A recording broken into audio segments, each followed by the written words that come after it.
Hey guys, what's up? Murder of Birds here. Welcome back to the channel. So we are jumping into Attack on Titan with Season 1, Episode 5. This is going to be my reaction. And I definitively remember that this is one of the many bloodbath episodes of Season 1, probably the series as a whole, where a lot of the characters that we got introduced to in the last episode were set up. They were introduced. We had all the fun, all the glitz, glamour, banter, you know, good feels good moments. Everyone's just kind of like talking about, oh, we're bigger, we're better, we're stronger, we're faster, we're learned. We learned a thing or two over our training, and shit's gonna fuck them over sideways now because the Colossal Titan randomly showed up, and all the characters, or majority of the characters I think that we got showcased in the last episode, are essentially gonna be cannon fodder now. I also have a little bit of Murder of Birds Arnold lore for any of you guys who are interested. I'll talk about that after the episode reaction for this episode in particular, because this episode, from what I remember 11 years ago when it came out, this episode had like a major influence in me as a content creator back then when I made my YouTube channel, and I just think it's going to be really fun and interesting to talk about that. But with all of that said, episode 5 is where shit's going to pop off, and there's going to be kind of like a shifting turning point with the story with Eren, the Titans, the humans, and kind of like that first kind of shift to them potentially having an edge over the Titans from what I remember. I don't remember who dies in this episode. I just remember seeing specific characters in the previous episode that I was like, oh, that's the girl with the black hair, the pigtails. I was like, oh, she's really cute, but I know she died. I know specifically she died. So I guess this is the first wave of characters that were just like, hey, you've served your purpose, now be fed off to the machine for the sake of the plot. So really quick, just want to say thank you guys all so much for everyone who's been enjoying these reactions on YouTube, especially on Patreon for the early access support. I'm really looking forward to just kind of barreling through Season 1, catching up, getting as far as I can to where things get bigger and better as the show continues, where we can eventually get to the new content. So we are in episode 5 right now, so thank you guys all so much for the support. As always, leave your thoughts in the comment section down below, and without further ado, let us begin. Alrighty, everybody, we're going to be starting episode 5 of Season 1 of Attack on Titan. I'm excited to just see how the animation holds up to this day more than anything. With all that said, thank you guys so much for watching, and we're going to be starting this in 3, 2, 1, now. First battle, Battle of Trost. Yo, Eren Yeager! Rematch, baby! Yo! Yeah, so one thing that I remember, I am going to cut here and just mention this. One thing that I vividly remember from Season 2 was that Season 1, everything for the majority of the animations were like normally 2D drawn, but then in Season 2 they took a like CG 3D approach to the Colossal Titan in particular. So I'm actually like forgetting how it looked in 2D, because that is the most recent image in my mind that I remember the Colossal Titan being like a 3D CG looking appearance, which it was also kind of slower and it was a little jank at the time, but yeah, that I just think it looks really cool. And what's crazy is, again, Berthold just freaking goes Titan mode right outside the wall, and they're specifically taking out the weapons to make the Titans not have to like worry about anything. And that's when we learn that some Titans are intelligent, which we didn't know that the intelligent Titans had like a person in the nape of the neck, but you know, you kind of know. I know certain things at this point. Another thing too, something that I never realized or never could like, even to right now, I'm kind of retroactively thinking about it. Why did it take Berthold 5 years to do this again? The only thing I can think of is maybe there's a restriction to how often he can go into his like Titan form, because I think in Season 2 he only did it once, and it wasn't his full Titan form. It was like a reduced version. So maybe it was only reduced because he has to wait a really long time in order to go Colossal Titan mode again, right? Because why not just like kick Walrose and then Reiner busts through the cage and then ride on Reiner and then go, like, why not just barrel through all 3 in one fell swoop? You know what I mean?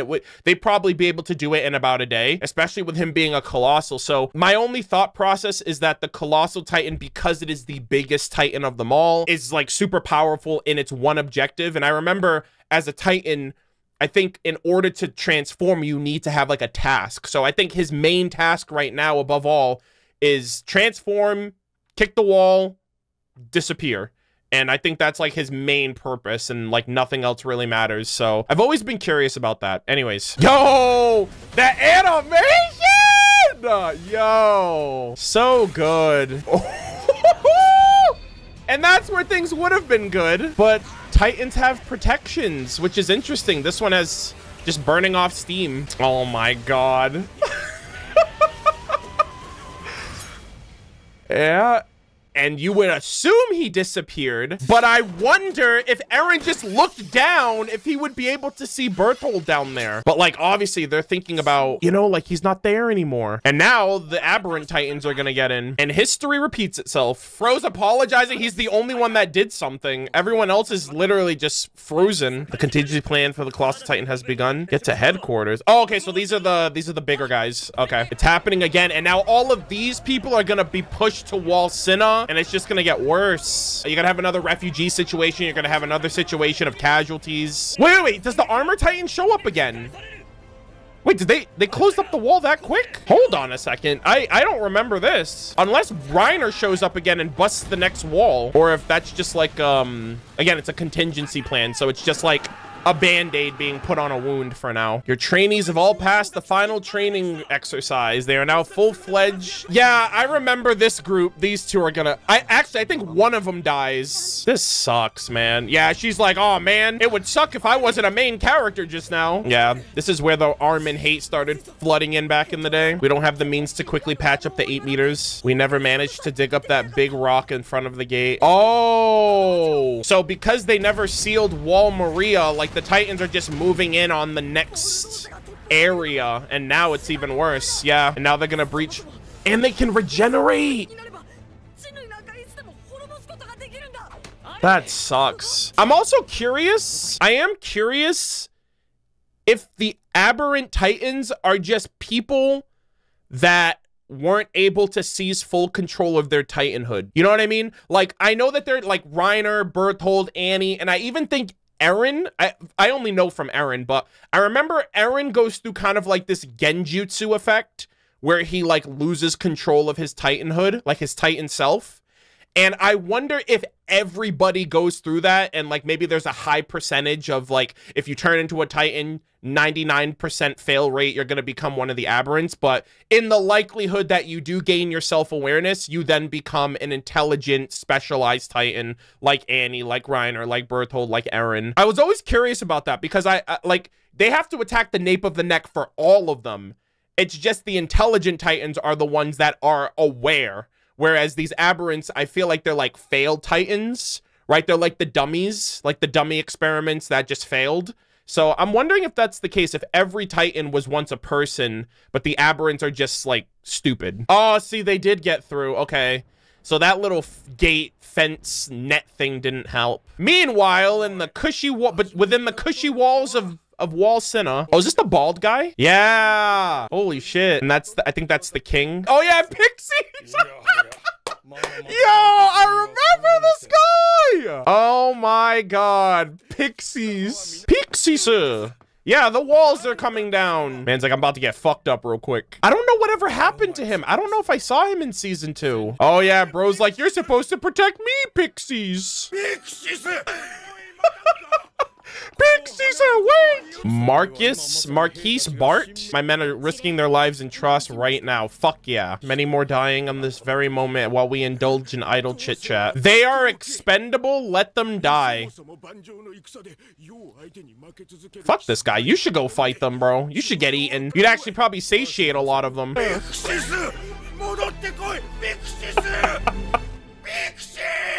I always thought that was a funny moment. Bro's just literally losing his shit. Okay. Information we can share so far. Fixed cannons. Anti-Titan weapons in existence before the invention of 3D maneuver gear. Placed on walls and modified for defensive purposes to address the Dearth and mobile troops. All right. So they have front, side, and action. Okay. Yeah. And that's the first thing the Colossal Titan took out too, which is incredibly smart. Information we can share so far. Grape shot. Low lethality used to slow Titans. HE projectile. Powerful but extremely inaccurate. Targeted strikes are rarely successful. AKA, your shit sucks. You have one thing that doesn't do enough damage, then you have one that does enough damage, but you miss all the time. And what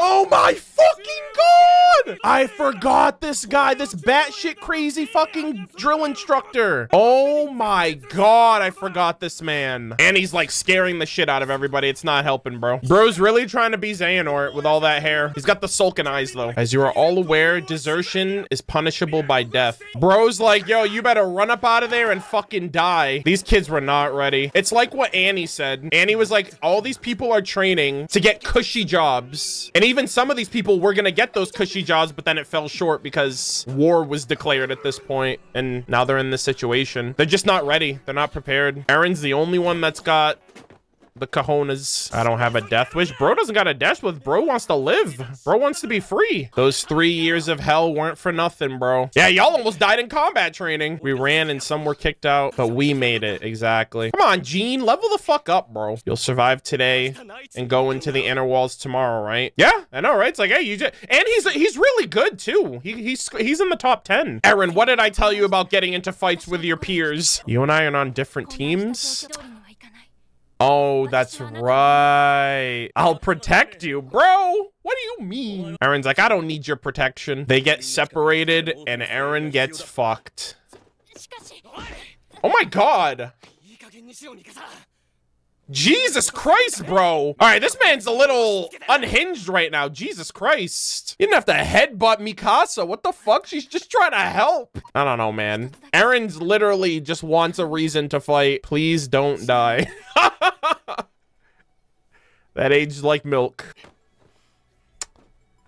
What a dickhead. I'm sorry, bro. I get it. I get you're mad. I get you have a vendetta. I didn't realize he was this aggro at the time. Like, I get he's angry, though, but that's not very productive. You kind of push people away in that sense. Yeah, everyone's dying but these two. Well, technically, Aaron's gonna die. We know very little about them. Information we can share so far. There's no evidence that their intelligence approaches our own. That's called getting jebaited, sir. They are playing 5D chess by making you think that, and then you guys get caught looking stupid. Attempts to communicate with them have been useless. Well, maybe for the ones they faced, obviously. The dumb ones are dumb. They can't communicate. No means of reproduction. However, most appear male.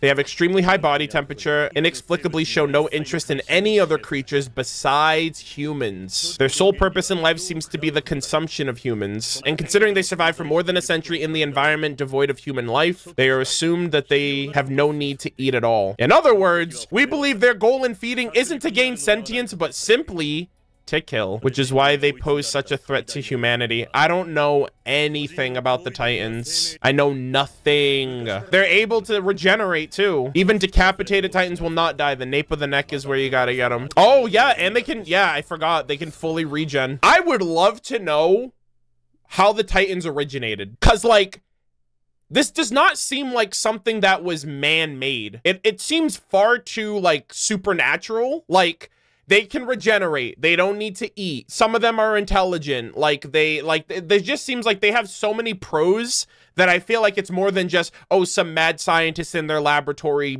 did some biochemical experimentation and came up with this super serum that makes people into Titans. I almost feel like it's something deeper than that.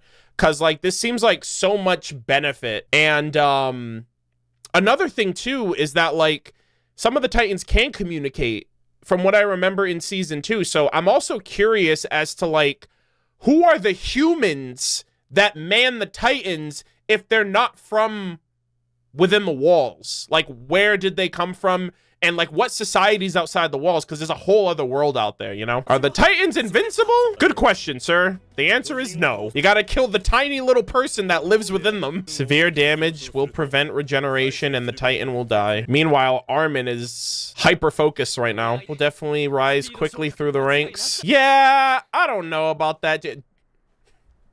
That smile. This is savage. Whoever created this series is a savage, bro. This group isn't in the top 10, so I don't think any of them are gonna make it. I don't know all their names. I think that's Thomas. I don't remember anyone else here if they even have names. Let's go to our death. Oh, this is where the animation gets fucking crazy. I don't care, bro. I don't care what anyone says. I don't care what anyone says, bro. If AOT came out today, it would stand so well with everything else. I mean, I feel like it might even surpass some of the things that are coming out these days. I never would thought it'd be easy, but this is, yeah. Oh! Bro was playing leapfrog. I didn't know he fucking jumped like that. Yeah, I know what's about to happen now. The beginning. The beginning of the end.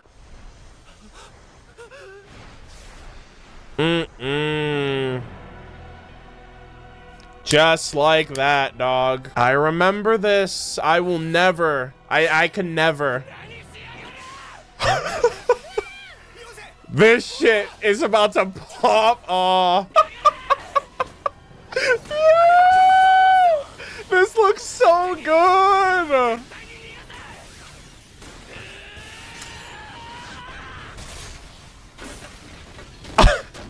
The first time I watched this, I didn't realize, I didn't know what the fuck just happened to him. I didn't know his leg got chopped off.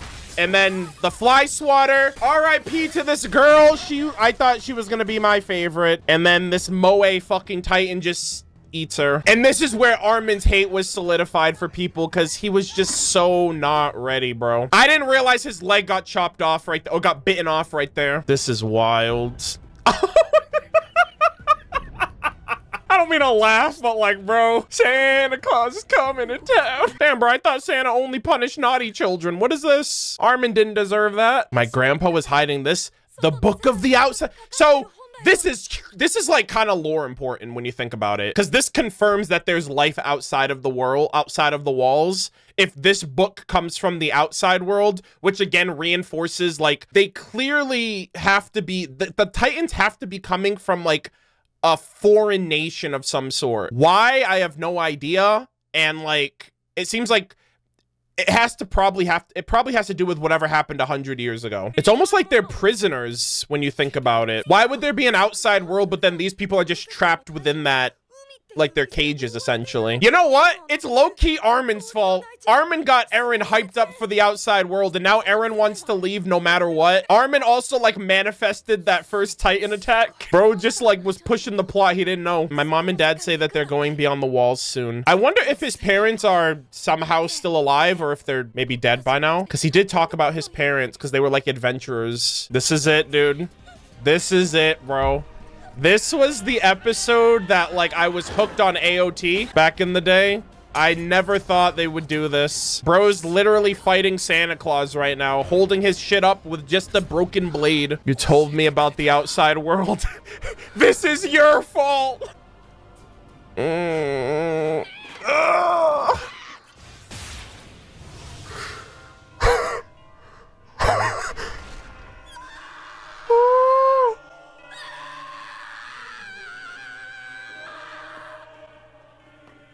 Whoever performed for Eren in this episode, I hope all of their dreams have come true in the last 10 years for that one performance.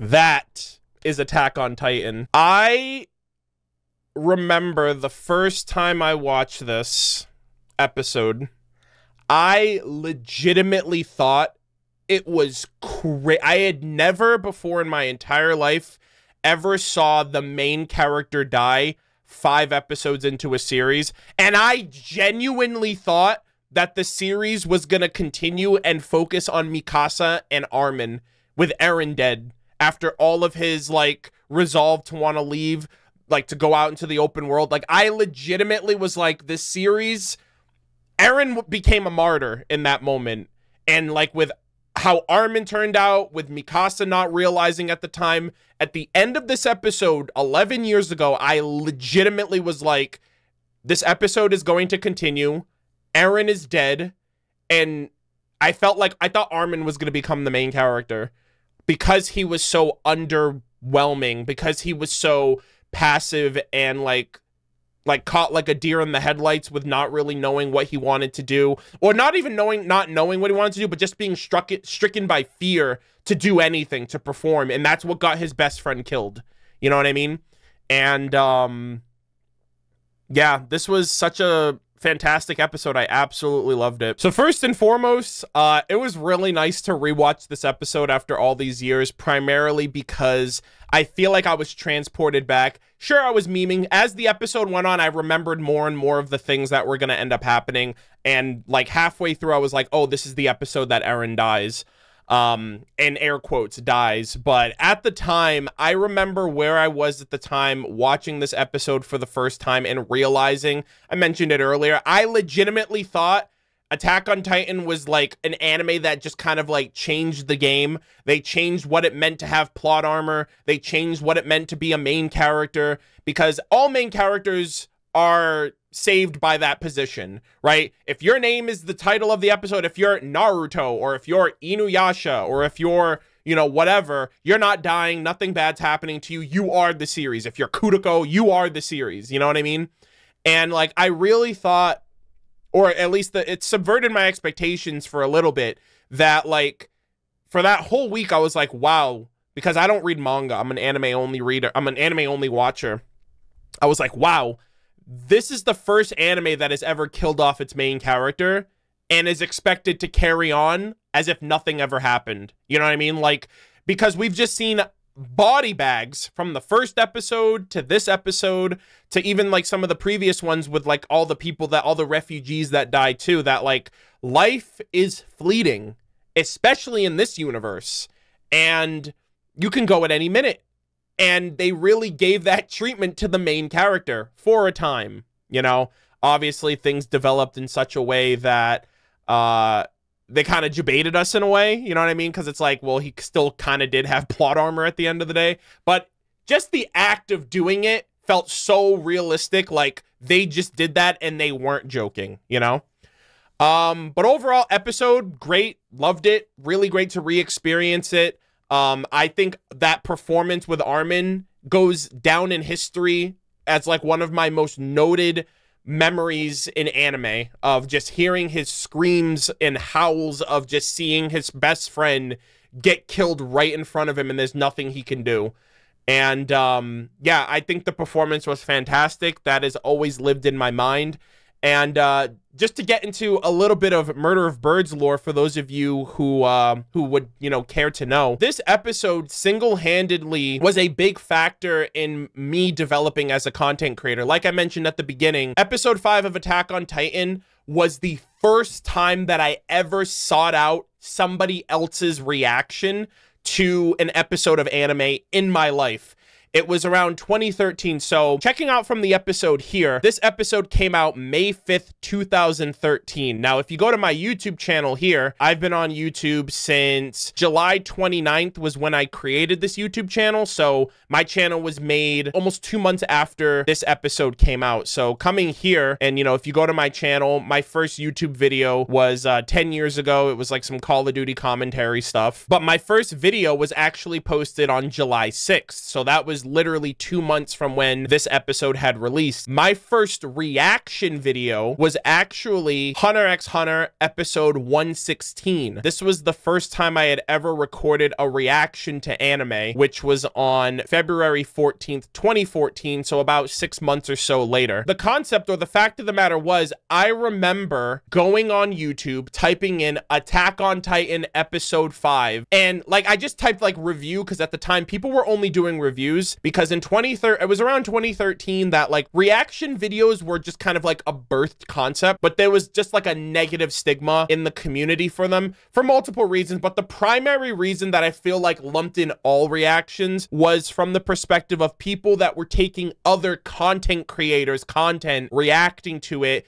getting more views than the original video, and profiting and making money and growing their channels that way. And so there was like an internal feud between content creators, which is why it took me an entire like year after to decide to do reactions, because I knew that there was a negative connotation with reaction videos, and I felt like even if it was anime, some people would see it as nothing different, even if it's made by a company or a studio or something. It's not like I was taking from a fellow YouTuber. The concept of reactions was just something that was very foreign, very unprecedented, which is why, you know, I watched Attack on Titan throughout all of season 1 and season 2 through reviews or just watching it on my own. But this was the first episode, and I remember the person. I can't find their channel. I can't find the reaction video in question because it was over 11 years ago, and since then reactions have become a very prominent form of content on YouTube. It's become far more accepted now with people doing reactions to anime, movies, game trailers, like Super Smash Brothers reactions and stuff like that,